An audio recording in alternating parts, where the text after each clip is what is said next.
પશ્ચિમ બંગાળમાં અત્યારની સ્થિતિમાં વિધાનસભા ભંગ થવા પછી હવે સત્તાનું સુકાની અત્યારે કોઈ નથી. પશ્ચિમ બંગાળમાં 7મી તારીખની મધરાતે વિધાનસભાનો કાર્યકાળ પૂર્ણ થતો હતો, પણ એની પહેલાં જ રાજ્યપાલે ગેઝેટ જાહેર કરીને વિધાનસભા બરખાસ્ત કરી દીધી.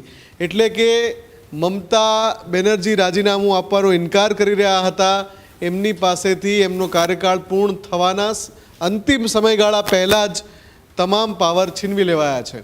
એટલે કે એક રીતે જોવા જઈએ તો જે મમતા બેનર્જી પોતાની વાત પર અડગ હતા કે હું રાજીનામું નહીં આપું, એનો જવાબ પશ્ચિમ બંગાળના રાજ્યપાલે આપ્યો છે.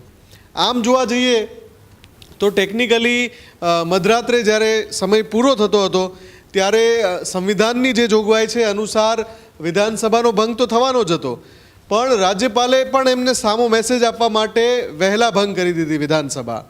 હવે શપથ ગ્રહણ સમારોહ જ્યાં સુધી નથી થતો ત્યાં સુધી જે સમગ્ર જે પશ્ચિમ બંગાળનો કાર્યભાર છે એ રાજ્યપાલના નિર્ણય અંતર્ગત રહેશે. કેમ કે એમણે એડવાન્સ ડિઝોલ્વ કરી દેતા મમતા બેનર્જી પાસે હવે કોઈ પણ પ્રકારની, ટૂંકમાં આપણે કહીએ સાદી ભાષામાં તો મમતા બેનર્જી પૂર્વ મુખ્યમંત્રી થઈ ગયા છે રાજ્યપાલના આ પગલાંથી.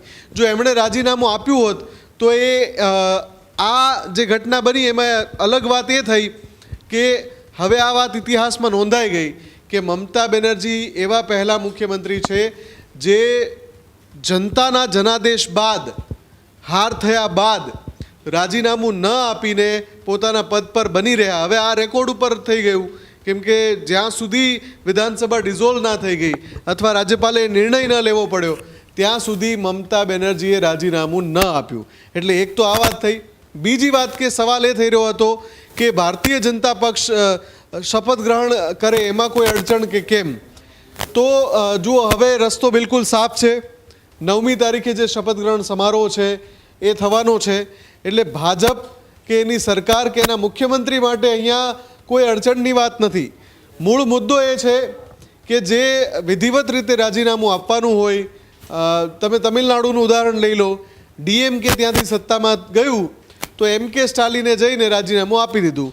આ જ પ્રમાણે આ પરંપરા બની આવેલી છે અને આ એક અત્યાર સુધીનો ઇતિહાસ પણ રહ્યો છે. કોઈ પણ વિધાનસભા ચૂંટણીમાં અગર કોઈ સત્તા પરિવર્તન થાય તો ગત ટર્મના જે મુખ્યમંત્રી હોય એ રાજ્યપાલ પાસે જઈને રાજીનામું આપતા હોય છે. પણ જે રીતે મમતા બેનર્જીએ કહ્યું કે એમને તો ભલે આ પશ્ચિમ બંગાળનો કાળો દિવસ ગણાય, ભલે એમને બરખાસ્ત કરી દે, આ જ વાત કરી હતી અને એ જ પગલું રાજ્યપાલે ભર્યું છે.